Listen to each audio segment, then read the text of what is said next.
தனுஷை பொறுத்த வரைக்கும் ஒரு உல்லாச பேர்கள் இந்த சுசித்ரா அந்த அம்மா சொன்ன மாதிரி குடிப்பது, கும்மாளம் படிப்பது, பெண்களிட சல்லாபம் பண்ணுவது தான் தனுஷுடைய வேலை. கொண்டாடியோடு விட்டு போயிட்டான். தனுஷ், சிம்பு ரெண்டு பேருமே இந்த திரைப்பட உலகத்தினுடைய சாபக்கேடு. அடுத்து விஷால், மூணை சேர்த்துக்கலாம். தனுஷுக்கு வாங்கின படத்துக்கு நிறைய விநியோகஸ்தர்களுக்கும் தயாரிப்பாளர்கள் ரெண்டு பேருக்கும் பல கோடி நட்டமாகுது. என்ன காரணம் கேட்டீங்கன்னா, தனுஷ், சிம்பு மூணு பேருமே நிறைய தயாரிப்பாளர்கள் காணாம போயிட்டதுக்கு காரணம் இந்த மூணு பேர் தான். தயாரிப்பாளர் சங்கம் ரஜினியை பார்த்து பயப்படுது. ரஜினி டைவர்ஸ் ஆகி போச்சு, மகன் டைவர்ஸ் பண்ணிட்டாரு. இருந்தாலும் நாளைக்கு அவரும் ஒரு நடிகர், அவரும் ஒரு நடிகர், விஜய் ஒரு நடிகர். நாளைக்கு இது போன்ற ஏதாவது குழப்பம் வந்தா இது ஒரு முன்னுதாரணம் ஆயிரும்.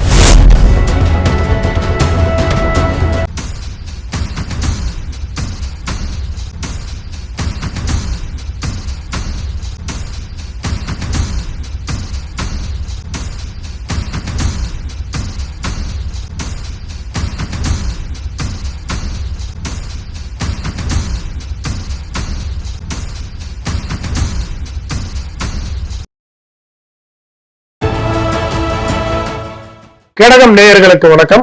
இன்றைய நிகழ்ச்சியில நம்ம சந்திக்கக்கூடிய சிறப்பு விருந்தினர் தமிழா பாண்டியன் அவர்கள் நம்முடன் இணைந்திருக்கிறார். இன்றைய நிகழ்ச்சியில் நிறைய தகவல்கள் நம்மளிடையே பகிர்ந்து கொள்ள நம்மிடம் இணைந்திருக்கிறார். முதல்ல நிகழ்ச்சிக்கு அவர் வரவேற்றுவோம். வணக்கம் சார். சார், இன்றைய தமிழ் சினிமாவில் பரபரப்பாக பேசக்கூடிய விஷயம் நடிகர் தனுஷ் பல தயாரிப்பாளர்களிடம் பணம் வாங்கி கொண்டு இப்போ நடிக்கல, அந்த திரைப்படங்கள்ல நடிக்கல அப்படின்னு முன்னணி தயாரிப்பாளர்களே சொல்லக்கூடிய அந்த தகவல்கள், விமர்சிக்கக்கூடிய தகவல்லாம் இருக்கு. இதை எப்படி பாக்குறீங்க சார்? இல்ல, தனுஷை பொறுத்த வரைக்கும் தனுஷ், சிம்பு ரெண்டு பேருமே இந்த திரைப்பட உலகத்தினுடைய சாபக்கேடு. ரெண்டு பேருமே பல திரைப்பட தயாரிப்பாளர்கள், அடுத்து விஷால், மூணை சேர்த்துக்கலாம். மூன்று பேருமே எந்த திரைப்பட தயாரிப்பாளன் முதலீடு போட்டு படம் எடுக்க வருகிறானோ அவர்களை இவர்கள் முழு ஒத்துழைப்பு கொடுப்பதில்லை, குறித்த கால நேரத்திற்கு வருவதில்லை. ஒரு நாளைக்கு ஒரு ஷூட்டிங் ஏறக்குறைய 2 லட்சம் ரூபாய் முதல் 5 லட்சம் ரூபாய் செலவு பிடிக்கும். அப்போ திரைப்பட குழு ஏறக்குறைய 100 பேர் பணியாற்றுவான். 100 பேர் யாரை நம்பி பணியாற்றுவான்? அந்த கதாநாயகனை நம்பி தான் பணியாற்றுவான். கதாநாயகன் 100 பேருக்கு வேலை இல்லை. 100 பேர் வேலை செய்யணும்னா ஹீரோ வரணும். அப்போ விஜய், அஜித், எம்ஜிஆர், சிவாஜி குறித்த நேரத்துக்கு வருகிற நடிகர்கள். நீங்க சிவகுமார், சூர்யாவையும் கார்த்தியும் 7 மணிக்கு ஷூட்டிங்னா 6:55 இருக்கணும். என்ன காரணம் கேட்டீங்கன்னா, இவர்கள் எல்லாம் தன்னுடைய வாரிசுகளை தன்னை போலவே வளர்த்திருக்காங்க. நீங்க விஜய் ஷூட்டிங் ஸ்பாட்ல லேட்டாகி ஒரு நாள் வந்ததுக்காக ஷூட்டிங் ஸ்பாட்ல தந்தை மகனை அடிச்சு உதைச்சு மிதிச்சிருக்காரு. யாரா வரலாறு இருக்கு. விஜய கார்ல அப்பா முதல்ல வந்துட்டாரு ஷூட்டிங்க்கு. மகன் வர்ற வரையில நண்பர்களை பார்க்க போயிட்டாரு கார்ல. ஒரு 1 மணி நேரம் லேட் ஆகி போச்சு. ஷூட்டிங் ஸ்பாட்டே காத்து நிக்குது. மகனை காணோம். அப்போ செல்போன் இல்லாத காலம். இப்பதான் செல்போன் இருந்துச்சு. எங்கடா இஞ்சி போய் இஞ்சா கேட்கலாம். அப்போ செல்போன் இல்லை. எங்க வந்தாலும் அப்போ லேண்ட்லைன் தான், எங்க வந்தியா அங்க வந்தியான்னு. லேட்டா 1 மணி நேரம் கழிச்சு வரும். அப்படியே நிக்குது. கன்னத்துல அரைஞ்சார், அடிச்சார். ஷூட்டிங் ஸ்பாட்ல ஒரு தந்தை மகனை கண்டிச்சார். இதெல்லாம் திரைப்படத்துல பெரிய திரைப்படம் தாண்டிய வரலாறு இதெல்லாம். ஆனா சிம்பு, விஷால், தனுஷ் 3 பேருக்குமே முறையாக பயிற்சியே இல்லை. எத்தனைக்கும் தனுஷ் நல்ல டைரக்டருடைய பையன், கஸ்தூரி ராஜாவுடைய மகன், சிம்பு டி ராஜேந்திர உஷாவுடைய பையன், விஷால் ஜி.கே. ரெட்டியுடைய பையன். ஏன் அது ஒழுக்கம் இல்லாம போச்சு? அவருடைய பையன் விஷால் அப்படின்னு சொல்றதை விட நடிகர் சங்கத்துடைய பொதுச் செயலாளர். அதெல்லாம் இப்போ தமிழருக்கு சொரணையே இல்லாத முட்டா பயிலுக ஆந்திரா விஷால் ரெட்டி தலைவனா போட்டிருக்காங்க. அப்ப தமிழ் திரைப்பட இது தெலுங்கு திரைப்பட சங்கம் இது தமிழ போல அது மெம்பரா இருக்கான். அதாவது சரத்குமாரையும் ராஜாரவி எதிர்ப்பதற்கு ஒரு தமிழன் கூட தெம்பு திராணி முதுகெலும்பு உப்பு உரப்பு இல்லை. விஷால் ரெட்டியை கொண்டு இறக்கி விடுறானுங்க. அப்போ தமிழன் போல எவ்வளவு கேவலமா இருக்கான்னு பாருங்க. எவனுக்கு சூடு சொரணை இல்லை, ரோசம் மானம் இல்லை. இதுதான் தமிழ் திரைப்பட உலகத்துடைய வரலாறு. இப்போ தனுஷுக்கு வாங்கின படத்துக்கு நிறைய விநியோகஸ்தர்களுக்கும் தயாரிப்பாளர்கள் 2 பேருக்கும் பல கோடி நட்டமாகுது. என்ன காரணம் கேட்டீங்கன்னா, ஒரு படம் ஷூட்டிங் ஆரம்பிச்சா 90 நாள்ல முடிக்கணும். அப்பதான் அவனுக்கு வாங்கின வட்டி குட்டி ஃபைனான்ஸு முதலீடு எல்லாமே அவனுக்கு அவரு ஒரு சிஸ்டம் வச்சிருப்பான். 1-3 தயாரிப்பு ஆரம்பிக்கிறோம், 1-3 1-6 படம் முடிஞ்சது வித்துறோம். இப்படி ஒரு சிஸ்டம் போட்டு வச்சிருப்பான். பேங்க்ல வெட்டிக்கு வாங்கியிருப்பான், பொண்டாடி தாலியை வித்திருப்பான். தடமான அதாவது தயாரிப்பாளர் வரும்போது எல்லாமே சுபாஸ்கர் மாதிரி வர்றதில்லை. பல நம்ம ஒரு 30-40 வருஷமா பார்க்கிறோம். பல தயாரிப்பாளர்கள் கஷ்டப்பட்டு தோட்டத்தை வித்து அடமான வித்து தென்னந்தோப்பு வித்து குடும்பம்லாம் இருக்கான்.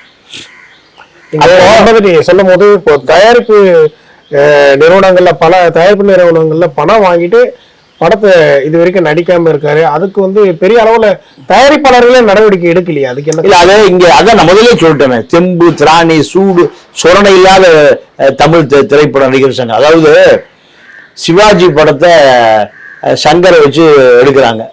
ரஜினி படம் எடுத்தது யார்? ஏவிஎம். வட்டிக்கு வாங்க மாட்டான், குட்டிக்கு வாங்க மாட்டான், அசல்ல தான் எடுப்பான் படம். படம் எடுக்கிற காசுல சங்கர் ஒரு பாட்டை எடுத்துட்டார். படம் எடுக்கிற மொத்த பட்ஜெட்ல ஒரு பாட்டை எடுத்துட்டார். அப்போ ஏவிஎம் நிறுவனம் இல்லைங்க படம் டிராப் பண்ணிடுவோம், போனா போயிட்டு போகுது. படம் எடுக்கிற காசு என்ன எடுத்திருக்காரு? பாட்டு எடுத்துட்டாரு. சங்கர் திரும்ப உங்களுக்கு எவனா காசுல மஞ்சள் குடிப்பாரு. அவர் படம் சிக்கனம் எடுப்பார். சொந்த படம் இருக்குல்ல, எடுத்த சொந்த படம் இம்சி அரசன் 27 புலிகேசி உட்பட எல்லாமே படி சிக்கனம் எடுப்பார். பல படம் எடுத்திருக்காரு. ஆனா அடுத்த படத்துல ஒரு படத்துக்கு வச்சிருக்கிற படத்தை பாட்டிலே முடிச்சிருக்காரு.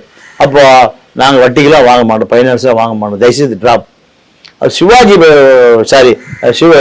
சிவாஜி படத்தை ரஜினி இல்ல நீங்க கடை வட்டிக்கு வாங்கி போடுங்க, நான் என் சம்பளம் கூட வேண்டாம், படம் ரிலீஸ் ஆகும், நல்ல ஹிட் ஆகும். நம்பிக்கை கொடுத்த பிறகு பல கோடி வட்டிக்கு வாங்கி அந்த படத்தை எடுத்து படம் ஹிட் ஆகி போச்சு. அதோட வட்டி கிட்டியெல்லாம் கொடுத்துட்டு சினிமாக்களே நிறுத்திட்டாங்க. யாரு? ஏவிஎம். அதுக்கு பின்னாடி சினிமாக்களே நிறுத்திட்டாங்க. என்ன காரணம்? நீங்க டைரக்டர் நடிகர் 2 பேருமே முதலாளிய நீங்க எம்ஜிஆர் எப்பவுமே தயாரிப்பாளர் முதலாளி தான் கூப்பிடுவார். சம்பளம் கொடுக்குறாங்க. தேவரை எல்லாம் முதலாளி தான் கூப்பிடுவார். எம்ஜிஆர் எவ்வளவு பெரிய ஜாம்பமா சினிமால. அப்போ 8 மணிக்குன்னா 7:55 ஸ்பாட்ல இருப்பாரு. சிவாஜி சரி, எம்ஜிஆர் சரி. தொழில் பக்தி. எந்த தயாரிப்பாலும் நொந்து போனதே இல்லை. எம்ஜிஆரால செத்து போன ஒரே சந்திரபாபு தான் செத்து போனார். மாடி வெட்டி ஏழையின் படம் எடுத்தா செத்தே போயிட்டார். அப்போ அது எம்ஜிஆர் தான் காரணம்னு சொல்லுவாங்க. அதே போலதான் இந்த விஷால், தனுஷ், சிம்பு 3 பேருமே பல நாள் ஷூட்டிங் வரவே மாட்டாங்க. ஒரு நாளைக்கு 2 லட்சம் ரூபானா ஒரு 60 ஷெட்யூல் போட்டு வச்சிருப்பாங்க. 60 ஷெட்யூல் 90 ஷெட்யூல் ஆயிரும். அப்போ கால்ஷீட் கொடுத்த கதாநாயகன், நடிகர், துணை நடிகர், ஆனா போன எல்லாம் இல்லாங்க. இந்த சம்பளம் நீங்க கொடுத்த கால்ஷீட் முடிஞ்சது, இன்னொரு சம்பளம் கொடுத்தாங்க. இவன் போட்டு வச்சிருக்கிறது 10 கோடி ரூபாய் பட்ஜெட் போட்டு வச்சிருப்பான், 5 கோடி ரூபாய் பட்ஜெட் போட்டு வச்சிருப்பான். இந்த சிம்புவால, விஷால் ரெட்டியால, தனுஷால என்ன ஆகும்? மறுபடியும் 10 கோடி கடன் ஆகும்.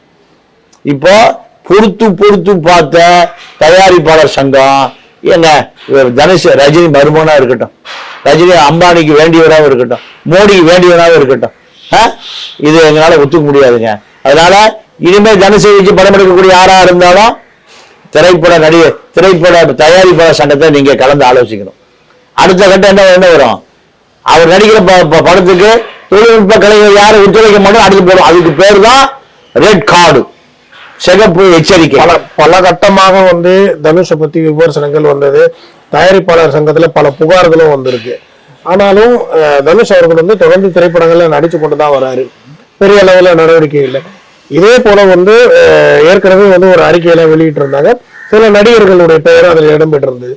விநியோகஸ்தர்கள், தமிழ் திரைப்பட தயாரிப்பாளர்கள், திரையரங்க உரிமையாளர்கள் ஒன்று திரண்டிருக்காங்க. இப்படி ஒன்று திரண்டும் அவர்கள் வந்து அவர்களுடைய படப்பிடிப்பெல்லாம் கண்டினியூ பண்ணிட்டு தானே இருக்காங்க. எதையும் நிறுத்தின பாடு தெரியலைங்களே. இதுல வந்து இது ஒரு கண் துடைப்பா அப்படின்ற ஒரு கேள்வியும் வருது இல்லை சார்? இல்ல, இந்த திரைப்பட தயாரிப்பாளர் சங்கம் ரஜினியை பார்த்து பயப்படுது. ரஜினி டைவர்ஸ் ஆகி போச்சு, மகன் டைவர்ஸ் பண்ணிட்டாரு.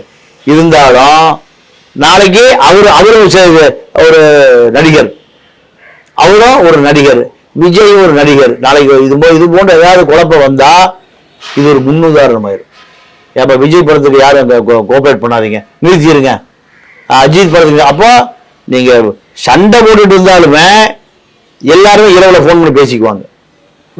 உனக்கு வந்து நாளைக்கு எனக்கு வரும்பா. இப்போ விஷால் ரெட்டி லைக்கா நிறுவனத்துல அட்வான்ஸ் வாங்கியிருக்காரு, அந்த பக்கம் நடிக்கவே இல்லை. அவன் கோர்ட்ல போட்டு வாரண்டெல்லாம் வாங்கி வச்சிருக்கான் விஷால. அப்போ என்ன காரணம்னா இவர்கள்ட்ட நாணயம் என்பது ஒரு நாயா பைசா கூட கிடையாது, நாணயம் கிடையாது. என்ன காரணம்? கால் சீட்டு கொடுத்து அட்வான்ஸ் வாங்கிட்டா நடிச்சு கொடுக்கணுமா இல்லையா? இதை இவர்கள் குறைந்தபட்ச நேர்மையா கூட செய்யறதில்லை. இதனாலதான் நிறைய தயாரிப்பாளர் காணாம போயிட்டான். இப்ப இதுக்கு நடிகர்கள் மீது பெரிய குற்றங்கள் நம்ம சுமத்தினாலும் தயாரிப்பாளர்களும் ஒத்துழைப்பு வைக்கிறாங்களா சார்? இந்த படம் இல்லைனாலும் பரவாயில்ல, அடுத்த படம் நமக்கு இந்த பெரிய நடிகர் நமக்கு கொடுத்துருவாரு, அந்த படத்துல நம்ம லாபத்தை சம்பாதிச்சிடலாம். பல வருஷம் ஆனாலும் அந்த ஒரு நடிகருக்காகவே பெரிய அளவுல காத்திருக்காங்களே பெரிய பெரிய தயாரிப்பாளர்களே. அட்லீஸ்ட் அவர்களுடைய படத்துல ஷேர் கிடைச்சாலும் பல கோடிகள் நமக்கு சம்பாதிக்க ஒரு வழி கிடைக்கும் அப்படின்ற ஒரு நம்பிக்கையோட பல தயாரிப்பாளர்கள் வாழ்ந்து கொண்டிருக்காங்க. அப்படி இல்ல யாரும் இல்ல. பல பல நிறுவனத்தை நிறைய பேர் இல்ல பெரிய அளவுல முரளி அவர்களுடைய முடிஞ்சு போயிட்டாருங்க. அதுக்கும் நிறைய பிரச்சனைகள் வெயிட் பண்றாங்களா சார்? இப்போ அப்படி இல்ல, எதுவுமே இல்ல சார். நீங்க தேனாண்டால் முறையில முடிஞ்சு போயிட்டாரு. அவங்க அப்பா எத்தனை படம் எடுத்தாரு? 100-200 படம் எடுத்தாரு. இவர் சினிமா துறைக்கு லாய்க்கு இல்லாத ஆள். என்னாச்சு? கம்பெனி இழுத்து மூடிட்டாரு. அவங்க அப்பா இருக்கும்போது எவ்வளவு படம் வரும்? மாசம் ஒரு படம் வரும். ராமநாதன் இருக்கும்போது மாசம் ஒரு படம் வரும். அதுதான் சார். இப்போ அவங்களுடைய அந்த கம்பெனிகள் வந்து பெரிய அளவுல திரைப்படங்கள் பண்ணாத சூழ்நிலை இது மாதிரியான பெரிய நடிகர்கள் திரைப்படங்கள் ஒத்துக்கும் போது அவங்களுக்கு ஒரு கம்பேக்டா இருக்கும்ல சார், பெரிய அளவுல ஒரு வரவேற்பு கிடைக்கும். அதுக்காகவே அந்த நடிகருக்காக காத்திருக்காங்களோ அப்படின்ற ஒரு அப்படி இல்லை. அந்த சிந்தனையே தப்பானது. ஏன்னா ஒரு படத்தில் நடிச்சு கொடுக்காத எப்போ ஒரு படத்தில் எப்படி நடிச்சு கொடுப்பான் சொல்லுங்க? இன்னைக்கே படம் கண்டிப்பா பைனான்ஸ் வாங்கியிருப்பான், வட்டி வாங்கியிருப்பான். அதுலயே முடிஞ்சு போனவன் எப்போ நடிச்சு அவன் எப்படி படத்தை முடிச்சு கொடுப்பான்? இந்த கற்பனைய மனநோயாளிகள் கற்பனை. விஷால், சிம்பு, தனுஷ் 3 பேருமே பொண்டாட்டி பிள்ளைகிட்ட ஒழுங்கா இல்ல. நீங்க பர்சனல் வாழ்க்கை பேசக்கூடாது.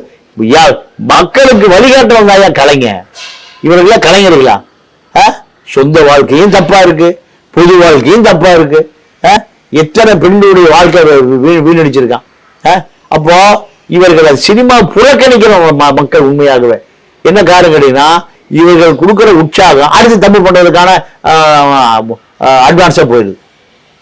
விஷால், தனுஷ், சிம்பு 3 பேருமே நிறைய தயாரிப்பாளர்கள் காணாம போயிட்டதுக்கு காரணம் இந்த 3 பேர் தான். இப்போ கலந்து ஆலோசிக்க வேணும். பல படங்கள்ல அட்வான்ஸ் வாங்கிட்டு எவனுக்குமே நடிச்சு கொடுக்கல. அவன் பூரா என்ன வட்டி கட்டிட்டு இருக்கிறான். சும்மா பணம் வந்து தனுஷ் படத்தை குறைந்தபட்ச பட்ஜெட்டே 150 கோடி 200 கோடி தான். 200 கோடிக்கு வட்டி எவ்வளவுன்னு போடுங்க. சினிமாவில் வட்டி கொடுத்த பாதி வெளியே செத்தியா போயிட்டான்.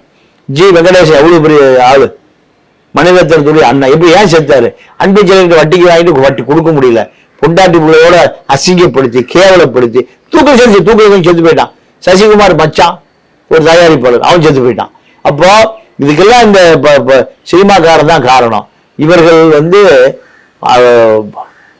போயஸ் கார்டன்ல 100 கோடி ரூபாய் வீடு கட்டியிருக்காரு. 100 விநியோகருக்கு வாங்கின படத்தை நடிச்சு கொடுத்த நீ. அவன் வீட்டை வித்துட்டு இருக்காயா, நீ வீடு கட்டிட்டு இருக்க. நீ வீட்டை எம்ஜிஆரை போல நீ உனக்கு இப்ப முதல் போட்ட முதலாளிய வாழ வச்சு நீ கட்டின பரவாயில்ல. அப்போ உன்னுடைய படம் ஓடுது, மார்க்கெட் இருக்கு, 10 பேர் அட்வான்ஸ் வாங்கிக்கிறது, ஏன் நடிச்சு கொடுக்குறது? ஏன் சும்மா ஊட்டப்படுத்து கிடக்கிற? உனக்கு சாபம் தான் அதிகமா இருக்கு. எவ்வளோ மந்திரவாதி கொடுத்து மந்திர அந்த மாலையை பாதி வெளியில் தெரியுமா போட்டிருந்தா உன்னுடைய சாபம் எல்லாம் முடிஞ்சிருவான்.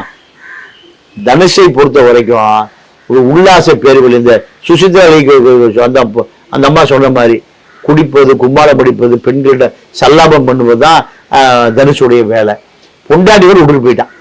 அப்போ விநியோகஸ்தர்கள் நிறைய பேர், தயாரிப்பாளர்கள் நிறைய பேர் பாதிச்சு இந்த தொழிலை விட்டே போய் தற்கொலை பண்ற நிலைமையில இருக்கான். அவனுக்கு என்ன பதில்? தனுஷ் என்ன பதில் சொல்லுவாரு? தனுஷ்ல வாங்கி தீங்கிற பத்தி பிஆர் வேணா ஜாலரா போடுவான். ஆனா விநியோகஸ்தர்களும் தயாரிப்பாளர்களும் வாழ வைக்கிறவன் தான் சினிமாக்காரன், வாழ வைக்கிறவன் தான் நடிகை. ஆனா பல தயாரிப்பாளர்கள் 3 பேர்னால காணாம போயிட்டான். இது தவிர்க்கப்பட வேண்டும்.